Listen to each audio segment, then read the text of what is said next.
The 150mm artillery shell slammed through the soap factory roof before I could even draw a breath. Tons of yellow brick and crushed concrete came crashing down, burying the basement vault in a blinding cloud of suffocating lime dust. My ribs cracked against the stone floor as the shockwave blew out our oil lamp, plunging us into absolute blackness.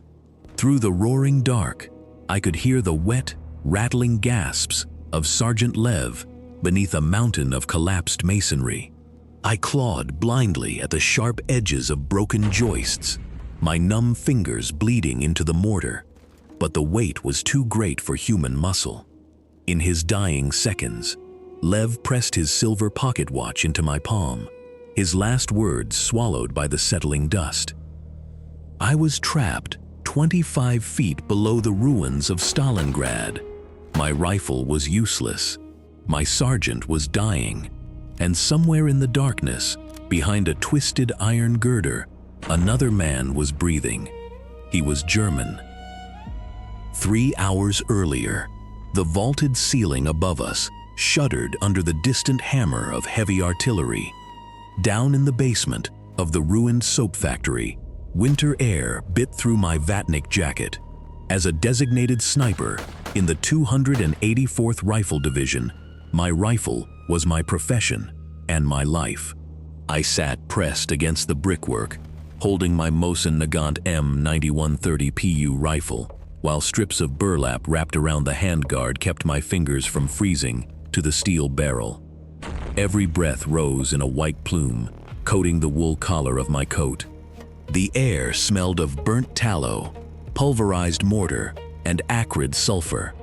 Beyond the cellar walls, the earth shook as heavy shells tore through upper factory ruins near the Volga.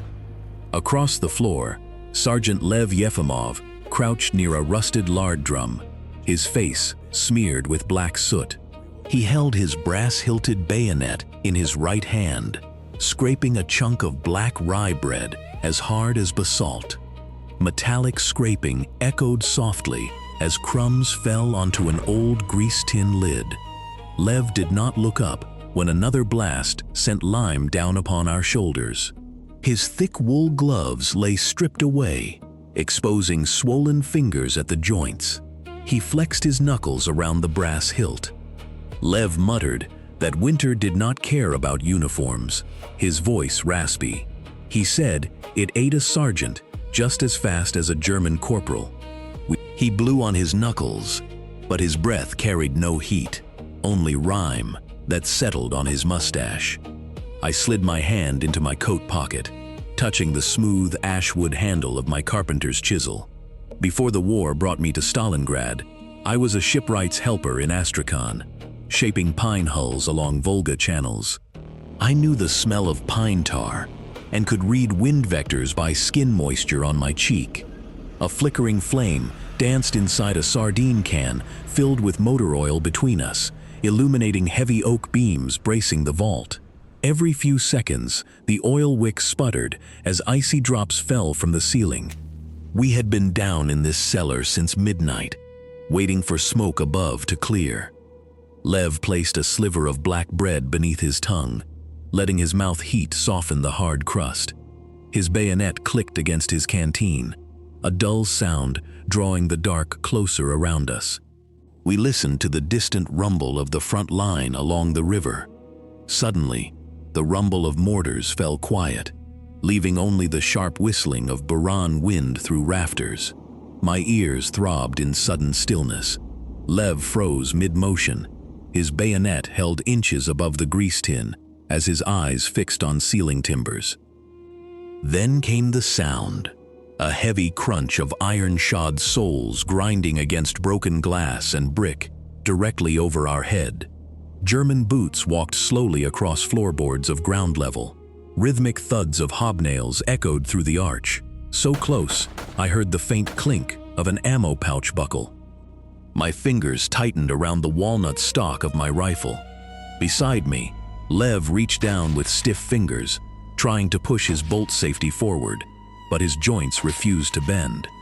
For 2 minutes, enemy patrol boots lingered above us, German voices vibrating through ceiling timbers like trapped insects.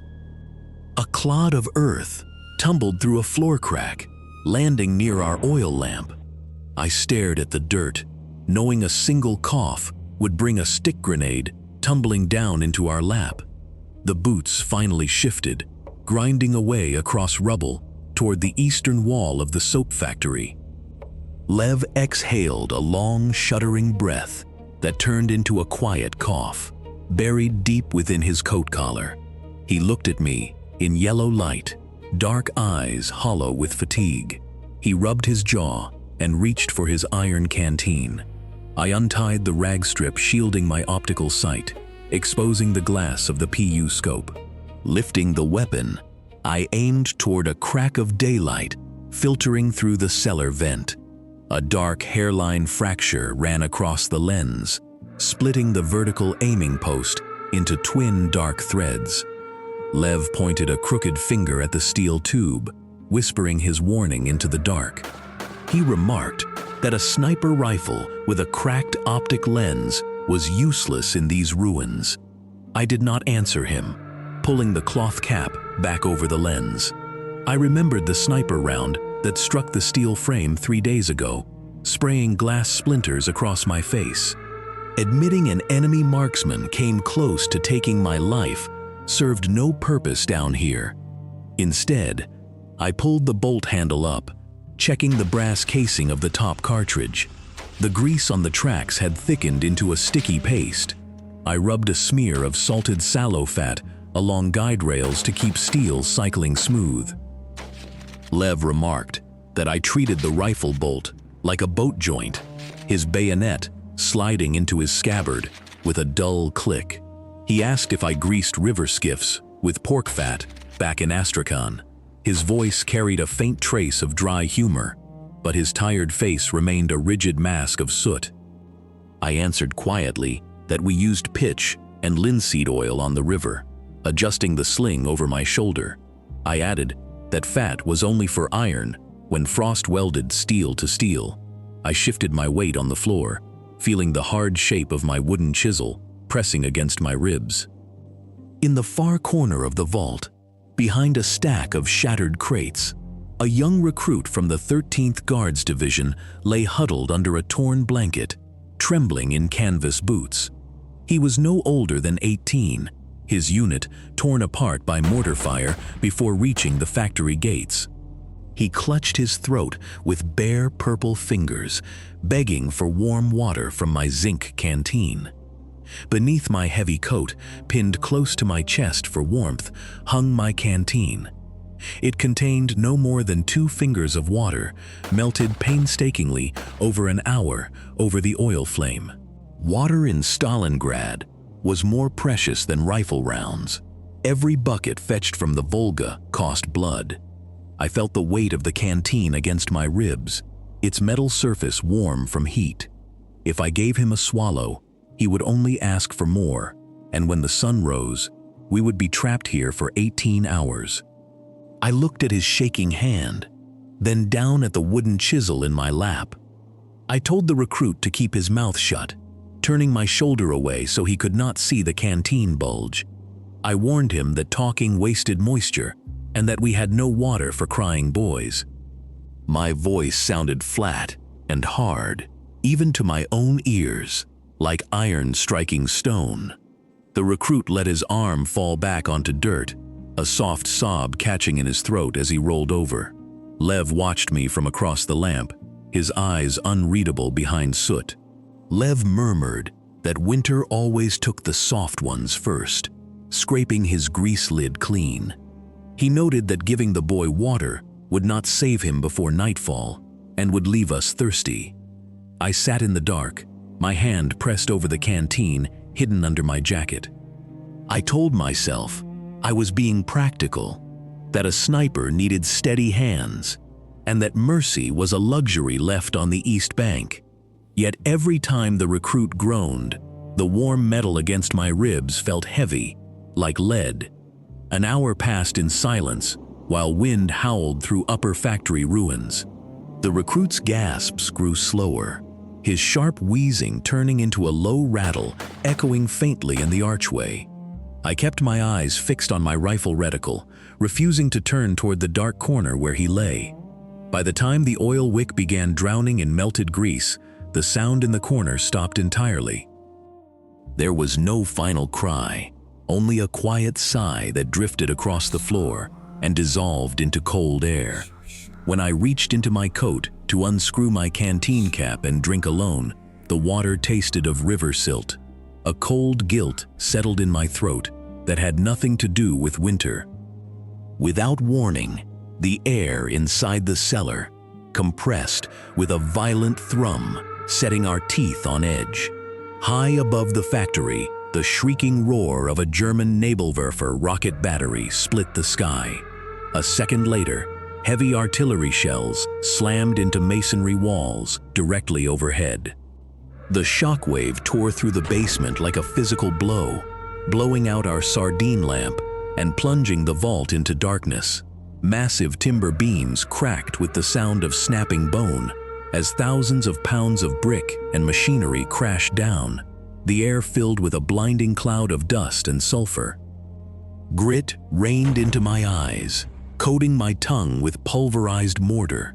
I pressed flat against the floor, clutching my Mosin Nagant M9130 PU as ground beneath me trembled under the second shell. I tried to pull back the bolt of my Mosin Nagant to chamber a fresh round, but steel was locked tight. The grease inside the receiver had thickened into a waxy paste. My thumb slipped off the lever, leaving a smear of skin on steel.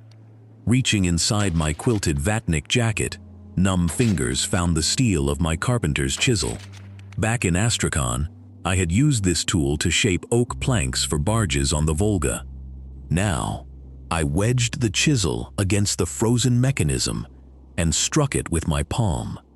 Steel gave a sharp crack as ice broke inside the action. I cycled the bolt, ejected the spent casing onto concrete, and slammed a 5-round stripper clip into the guide. The mechanical snap of the spring was the only comforting sound. Across the shattered courtyard, a German sniper was positioned inside the ruined brick kiln. His rifle rounds chipped red masonry overhead, sending splinters past our helmets like iron hornets. We could not move without drawing a fatal burst of fire. Junior Lieutenant Timofeyev crouched beside a pillar, his hands trembling as he tried to unfold a torn tactical map. Blood trickled from his left ear, where mortar concussion ruptured his eardrum. He kept shouting orders through the roar, his voice cracked. "Hold the basement and target the officers." Timofeyev barked, his eyes bloodshot behind a crust of soot. He wiped his nose on his sleeve, leaving a dark streak across his face. If they take the soap factory, the lower landing on the Volga is wide open. I crawled closer to the open window frame, keeping low beneath the sill. The reticle of my 3.5 XPU scope was bisected by a fine diagonal crack across objective glass. Through damaged optics, gray ruins across the yard looked distorted and pale. I licked my thumb and held it into the draft, creeping through shattered brickwork. Fitting boat timber on the Volga taught me to read wind weight. I aligned the cracked reticle 2 inches to the right of an observation slit in the kiln wall. Taking a slow breath, I let half the air out until my chest settled into stillness. My index finger squeezed the trigger with steady pressure. The Mosin Nagant roared, kicking hard against my shoulder through the thick padding of my vatnik jacket. Through the scope, I saw a gray-clad figure collapse over the kiln ledge, dropping binoculars into snow below. The German sniper position went instantly silent. "Good shooting, Danilov," Sergeant Lev Yefimov growled from the darkness behind me. He huddled against cracked lye barrels, his knees drawn tight inside his heavy Valenki boots. His face was gray with exhaustion, his chin covered in dark stubble. Lev reached for his rifle, but his hands shook violently. In Stalingrad, a soldier who could not work his bolt was already dead. Without saying a word, I reached over and gently took the Mosin Nagant out of Lev's grip. I pulled out a rag soaked in gun oil from my pouch and began cleaning his rifle's frozen mechanism. I scraped away ice along receiver rails, wiped the firing pin dry, and cycled the bolt until action moved smooth. I slipped the rifle back into his lap.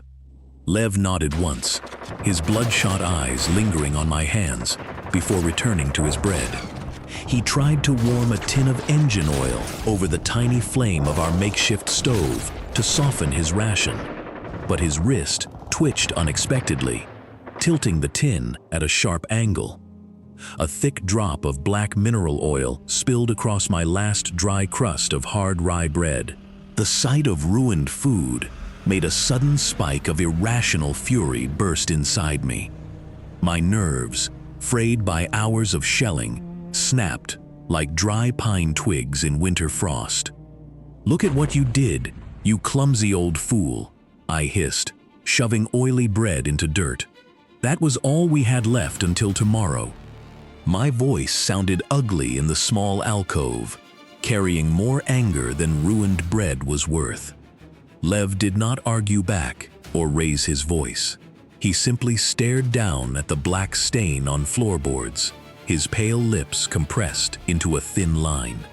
He pulled stiff hands into his sleeves, looking much older than his 40 years under dim cellar light. Shame washed over me, cold and bitter. I remembered the young recruit from the 13th Guards Division, whom I had turned away 2 days ago when he begged for water, only to find him stiff in the snow by nightfall. I could not let coldness take my soul completely. I unbuttoned my Vatnik jacket and pulled off my woolen fingerless gloves, the ones my mother knitted for me, before I boarded the troop barge at Astrakhan. I grabbed Lev's swollen right hand and forced warm wool over his freezing fingers, pulling cuffs tight around his wrists. Lev looked down at the gray wool glove on his hand, running his thumb over crude stitches. A faint, tired smile touched the corners of his mouth beneath his frosty mustache. "Your mother knew how to spin tight yarn, Pavel," he whispered softly, his voice softening for the first time all day. During a sudden lull in bombardment, we sat side by side in freezing dark, sharing a piece of salted fatback, or sallow, Lev found in his pocket. Silence between explosions felt massive and fragile, suspended like thin ice over deep Volga waters. We chewed slowly, letting salt melt on our tongues. "Before the war, my brother and I harvested wheat outside Saratov," Lev murmured. 300 acres. In July, you could smell the fields from the road. "On the Volga," I whispered back, "pine pitch smelled like honey when the sun warmed the hulls." The memory felt like another life, belonging to men who never knew gunpowder. The peaceful moment was shattered without warning by a deafening scream cutting through upper air. 3 hours later, the shell I had heard coming finally found us. A heavy 150mm artillery shell tore directly through the soap factory roof, slamming into the main steel support beam right above our heads. The heavy steel beam groaned as the roof tore apart. In the final fraction of a second before the vault caved in, Lev saw the collapse coming before I did. He lunged forward and threw me into the narrow archway as the concrete came down on his back. I fell hard onto my side as the wall behind me collapsed in a terrifying roar. Brick dust choked my throat and filled my nostrils, making me gasp frantically for air. When the noise finally stopped, heavy darkness settled over the buried basement, absolute and complete. "Lev!" I screamed into pitch dark, coughing up thick gray powder that tasted of lime and blood. "Lev, can you hear me?" I scrambled on hands and knees through debris, my fingers tearing against jagged edges of broken masonry as I searched for my sergeant. My hands found his upper body, beneath a mass of crushed bricks and heavy iron girders. He was pinned from the waist down, his lower body trapped beneath the fallen archway. Blood darkened the front of his tunic, and I could hear the wet, rattling sound of his breathing as I tried frantically to lift stone. "Don't waste your strength, Pavel," Lev choked out, his voice barely a rattle in his throat. With a final effort, his trembling right hand reached up toward my face, holding his old silver pocket watch by its tarnished chain. "If you make it back to the Volga, remember us. Time, 1.0s. His breath failed him before he could say another word. His hand went limp, and the silver watch slipped from his fingers, falling onto shattered bricks with a dull clink. Heavy silence of the tomb settled back over the buried vault, leaving me alone in the dark.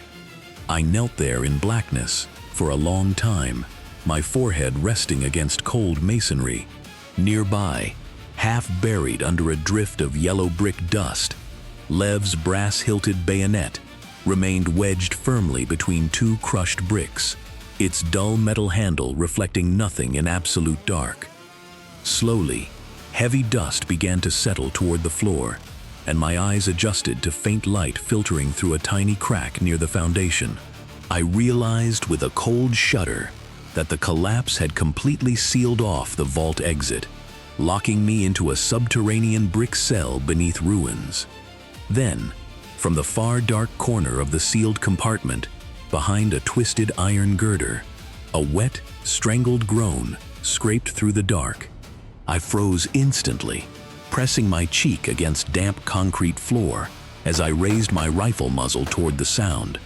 Someone was breathing heavily behind a fallen iron girder, gasping for air. I struck a match against the iron heel of my boot and touched it to a rag soaked in motor oil inside an old sardine tin. A small, flickering yellow flame came alive, casting long, greasy shadows across broken brick walls and frozen pipes. The light caught the German collar tabs beneath his torn winter coat. A young German messenger lay pinned under a shattered joist, his left thigh soaked in dark crimson grease. He raised his bare hands slowly, staring at my bayonet without making a single sound. He was no older than 20, his face smeared with soot and cold sweat. His wide eyes were filled with terror, reflecting the yellow wick flame between us. The cellar air turned heavy and freezing, turning our breath into white plumes. My fingers tightened around the worn walnut stock of my Mosin Nagant. The war demanded that I drive cold steel bayonet through his throat before he could call out to his comrades above. But as I looked into his shivering face, a sharp memory cut through my chest.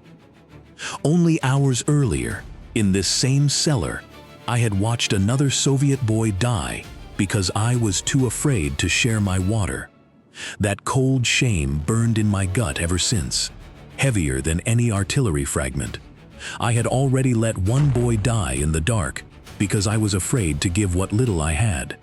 I would not let another die in front of me. I eased the heavy cocking piece of my rifle forward and set the barrel down against a pile of broken brick. I reached into a wall crevice where clean drift snow had blown through a narrow crack in foundation. Scraping white powder into a rusted kerosene tin, I set the metal vessel over the tin wick flame. The snow hissed against hot iron, slowly turning into gray water. I unbuttoned my vatnik jacket and pulled out a hard lump of frozen rye bread and a slab of salty sallow. Using my carpenter's chisel, I shaved thin ribbons of fat and cracked hard bread into equal portions. I slid half the food across damp concrete floor to the wounded German messenger. The enemy soldier watched me in silence before extending a trembling hand to take the ration. He chewed slowly, his jaw clicking, swallowing greasy fat with ragged, painful breaths. The immediate threat of violence faded into bitter reality of surviving cold. Beside his torn leather pouch lay a small carved object that had spilled from his tunic during the collapse. It was a wooden matchbox, hand-carved from soft birch with a double oak leaf motif across the lid. Smooth tool marks on timber caught flickering yellow light. I reached over and picked up the box, running my thumb over carved wooden leaf. I knew that cut. It was the same kind of stroke I had made 1,000 times with my own chisel back in Astrakhan. Inside his pouch lay a small unfinished block of carved oak, smooth to the touch. His name was Gefreiter Otto Brauer, a carpenter's apprentice from Dresden. He nodded faintly as I pointed to carved wood, speaking in a low whisper that barely carried across the vault. In the dark, the uniform mattered less than skill of the hand that held the tool. Otto was no warrior. He was an ordinary youth, forced into uniform before he could finish his trade. We sat together in gloom for long hours, sharing warm water from the tin lid while the city burned overhead. Heavy iron beams above our heads groaned under weight of rubble, shifting slightly with every distant mortar shell. We were two prisoners waiting for ceiling to bury us completely.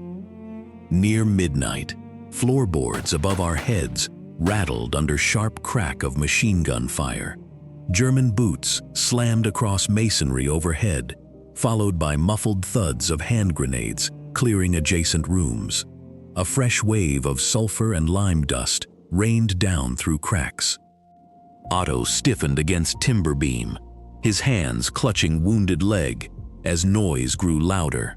German voices shouted orders through broken plaster, searching for Soviet positions in ruins above.